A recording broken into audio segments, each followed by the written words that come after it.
La bendición de Dios sea sobre usted. Este es nuestro cuarto audio estudio de la serie El Evangelio en Acción. En los dos audios anteriores estudiamos el caso de conversión de los samaritanos. Ellos creyeron y obedecieron el Evangelio en las aguas del bautismo, como lo había mandado Jesús en Marcos capítulo 16, versículos 15 al 16 y en Mateo capítulo 28, versículos 18 al 20, tal y como lo había predicado el apóstol Pedro en Hechos capítulo 2, versículo 38. Es decir, ellos habían sido perdonados de sus pecados y habían recibido el Espíritu Santo como sello de la salvación. También estudiamos la razón por la cual los apóstoles viajaron de Judea hasta Samaria, imponer sus manos para que ellos recibieran el Espíritu Santo, porque aún no había descendido sobre ninguno de ellos, sino que solamente habían sido bautizados en el nombre de Jesús.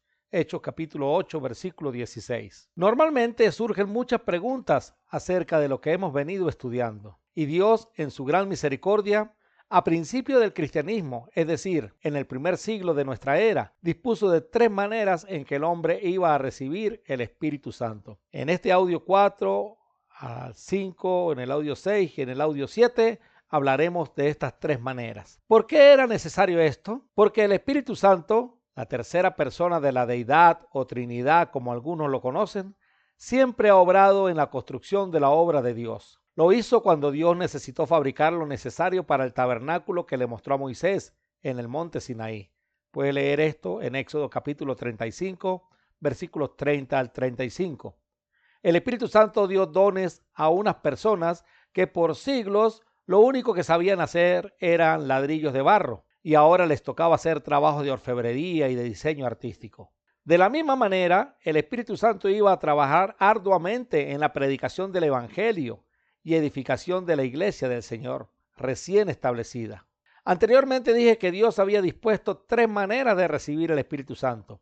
Dos de ellas para dar dones a los hombres para que éstos hicieran señales milagrosas y por medio de ellas el Señor ayudarles a confirmar su palabra tal y como lo dice en Marcos capítulo 16, versículo 17 al 20.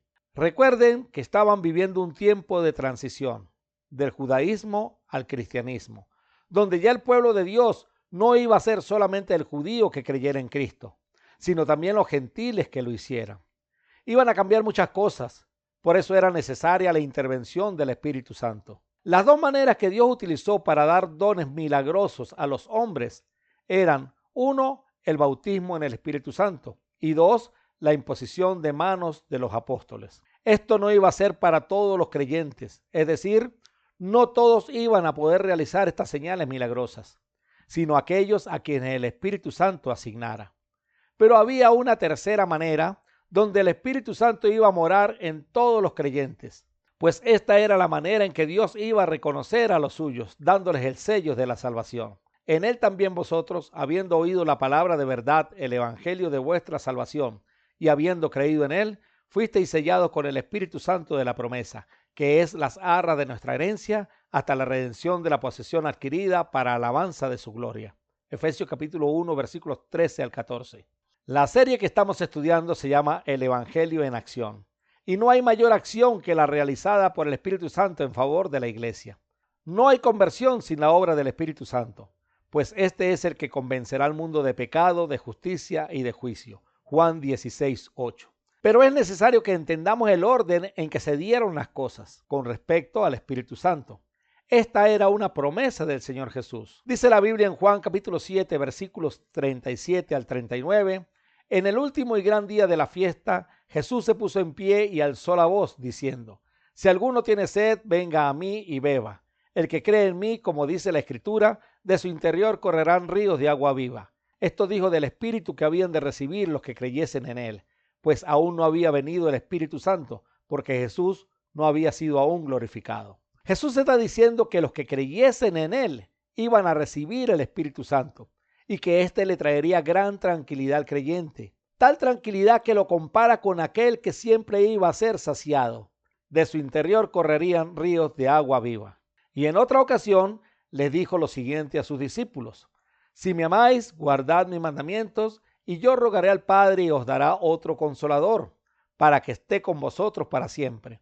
El Espíritu de verdad, al cual el mundo no puede recibir, porque no le ve ni le conoce, pero vosotros le conocéis, porque mora con vosotros y estará en vosotros. Juan capítulo 14, versículos 15 al 17. Es la misma promesa, ya que el Espíritu Santo no iba a estar con ellos de la manera como lo estuvo con los israelitas que fabricaron los utensilios del tabernáculo, ni como estuvo con David o Salomón.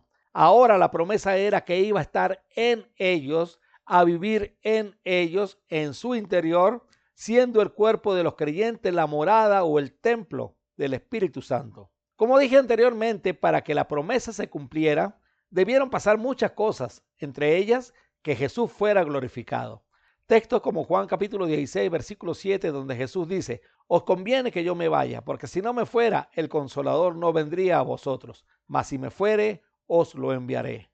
Y en Juan capítulo 17, versículo 5, donde el Señor dice: ahora pues, Padre, glorifícame tú al lado tuyo con aquella gloria que tuve contigo antes que el mundo fuese. Según Juan 7, 37 al 39, Jesús habló del Espíritu que habían tiempo futuro de recibir los que creyesen en él, pues aún no había venido el Espíritu Santo, porque Jesús no había sido aún glorificado.